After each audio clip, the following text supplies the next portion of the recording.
A voice silenced too soon, the life and love of Jonathan Joss. The world of entertainment is dimmer today.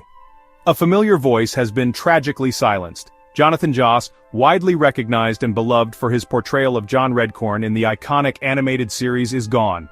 He was not just a voice actor, he was a presence in many popular shows. Viewers will remember his contributions to series like and the acclaimed drama. His talent brought depth and authenticity to his roles. He had a unique ability to connect with audiences, making his characters memorable and resonant. His work was a significant part of contemporary television culture, and his loss will be felt deeply by fans and colleagues alike. This was a man with a vibrant career, one that promised many more years of engaging performances. Joss was not only looking back at a successful career but also forward to new chapters. Excitement was building for the upcoming revival of. He was set to reprise his role as John Redcorn, a character he had imbued with such distinctive personality. This return was eagerly anticipated by fans, a testament to the enduring appeal of his work. His career was a tapestry woven with diverse roles showcasing his versatility as an actor. Beyond the animated world, his appearances in live-action series demonstrated a broader range.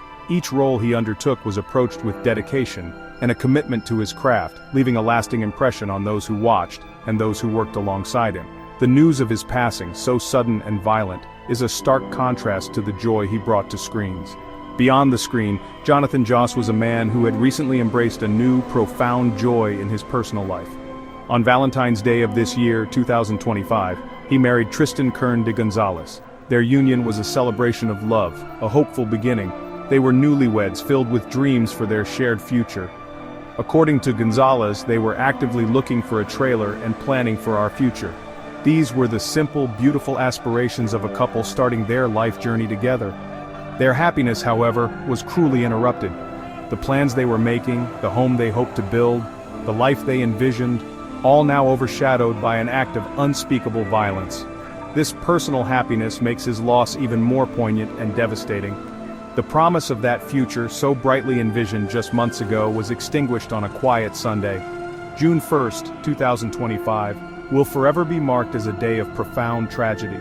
Jonathan Joss was not just an actor, he was a husband, a partner, a man building a life filled with love and hope. The abruptness of his death, the violent circumstances surrounding it, leaves a void that cannot be easily filled. His personal story, intertwined with his professional achievements, paints a picture of a life rich in experience and affection. To think that such a vibrant existence could be ended so brutally is a chilling reminder of the fragility of life and the destructive power of hate. His loved ones, and indeed all who knew his work, are left to grapple with this senseless loss.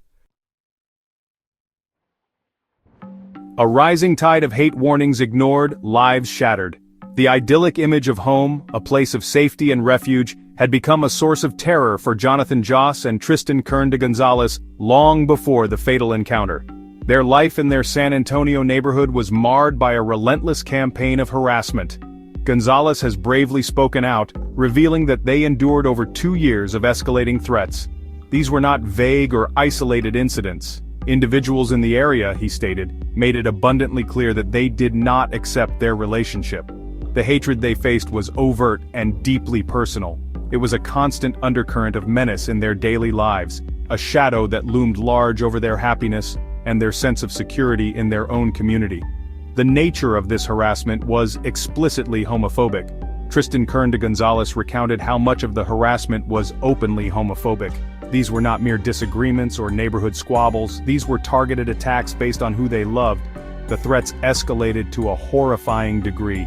They were told by people in the area that their home would be set on fire. Imagine living with that kind of fear, day in and day out. This was the reality for Joss and Gonzales, a reality where their very existence as a couple seemed to provoke a dangerous animosity. The dream of a peaceful life was systematically dismantled by prejudice and intimidation, creating an atmosphere of constant dread. Most alarmingly, these serious threats were not kept silent. Gonzales has stated that these repeated threats, including the specific threats to burn down their home, were reported to law enforcement. Yet his heartbreaking words reveal a devastating truth. Nothing was done. This alleged inaction by the authorities raises profound and disturbing questions about systemic failure. When citizens report credible threats, especially those motivated by hate, they expect protection. they expect investigation. For Joss and Gonzales, this expectation appears to have gone unmet. This lack of response left them vulnerable, exposed to the very danger they had warned about, fostering a sense of abandonment and increasing their peril. The culmination of these unheeded warnings was catastrophic. Their home, the place where they should have felt safest, was indeed burned down. The fire was not just a loss of property, it claimed the life of one of their cherished dogs. The horror did not end there. Upon returning to the site of their destroyed home, what they found was a gruesome and deliberate act of cruelty. Gonzales described finding the skull of one of our dogs and its harness placed in clear view. This macabre display was clearly intended to cause them severe emotional distress. It was a chilling message, a testament to the depths of the hatred directed towards them, and a horrifying consequence of threats that were allegedly ignored.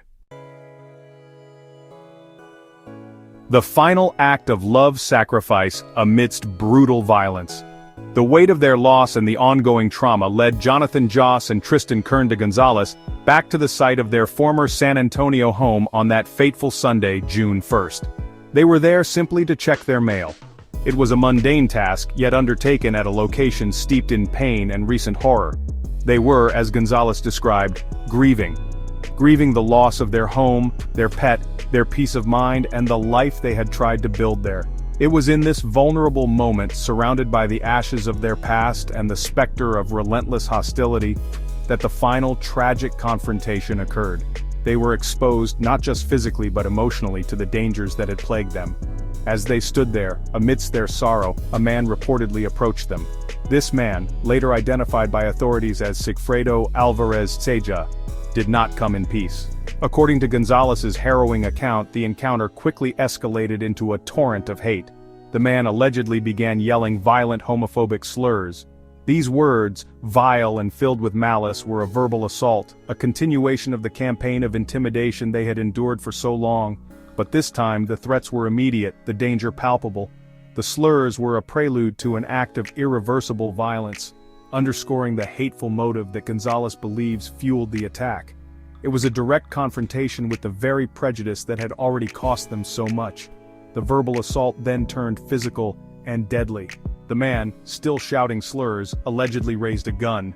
In that terrifying instant, with a weapon aimed in their direction, the situation reached its horrifying climax. There was no provocation from Joss or Gonzales. As Tristan Kern de Gonzales painfully recounted, "Jonathan and I had no weapons. We were not threatening anyone. We were grieving. They were unarmed, vulnerable, caught in a maelstrom of hate they had desperately tried to escape. The man then fired the weapon. This was not a random act of violence, it was, according to Gonzales, a targeted attack fueled by bigotry, a brutal response to their mere presence and their love for one another. In that split second, with death staring them in the face, Jonathan Joss performed his final, most heroic act. He pushed his husband Tristan out of the way of the gunfire. This selfless act of love and protection saved Tristan's life. Joss took the brunt of the assault, sacrificing himself to ensure his husband would survive. It was an instinctive, courageous gesture in the face of unimaginable terror. Jonathan Joss, known for bringing characters to life, ended his own life by saving the person he loved most. This act of ultimate bravery, amidst such ugliness and hate, speaks volumes about his character and the depth of his love for Tristan. It is a heartbreaking testament to his courage. A legacy of courage demanding justice and an end to hate. The aftermath of such a brutal event is a landscape of profound grief and disbelief. Tristan Kern de Gonzales, now a widower just months after his wedding day, has articulated the devastating core of this tragedy. He was murdered by someone who could not stand the sight of two men loving each other, Gonzales stated with raw honesty. This assertion lays bare the suspected motive, a homophobic hate crime. The loss is not just personal for Gonzales, it is a chilling indictment of a society where such hatred can fester and erupt into fatal violence. The love that Jonathan and Tristan shared, a love that should have been celebrated, became the target of deadly prejudice. Their future, so recently envisioned, was shattered by an act of intolerance. The emotional distress experienced by Tristan Kern de Gonzales is immeasurable. He has lived through years of harassment, the destruction of his home, the loss of a pet in a fire, the gruesome discovery at the ashes of their home, and now, the murder of his husband before his very eyes. He witnessed Jonathan's heroic sacrifice.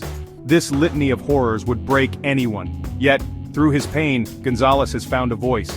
He has spoken out, ensuring that Jonathan's story and the circumstances of his death are known. His courage in sharing these painful details is a powerful act of resistance against the hate that took his husband's life. The trauma he carries is a heavy burden, a constant reminder of the love he has lost and the injustice they faced. Despite the immense grief, Tristan Kern de Gonzales is determined to honor his late husband's memory and sacrifice. "Jonathan saved my life," he declared. "I will carry that forward. I will protect what he built." These words resonate with a profound sense of purpose. He intends to ensure that Jonathan's legacy is not one of victimhood, but one of love, courage, and ultimately, a catalyst for change. This resolve to protect what Jonathan built is a testament to their bond and Tristan's strength. It is a promise to fight for a world where such tragedies do not happen, where love is not a reason for violence, and where the memory of Jonathan Joss inspires action rather than just sorrow. The tragic death of Jonathan Joss and the horrific ordeal he and Tristan Kern de Gonzales endured must serve as an urgent wake-up call. This is more than an isolated incident. It highlights the persistent danger of homophobia and the devastating consequences of hate crimes. It also underscores potential systemic failures when law enforcement allegedly does not respond adequately to repeated threats fueled by bigotry. There must be a renewed commitment to protecting all citizens from hate-motivated violence. This means more robust investigation of threats, stronger community support systems, and a societal intolerance for prejudice in all its forms. Jonathan Joss's voice may have been silenced, but his story and Tristan's courage must amplify the call for justice and a world free from hate.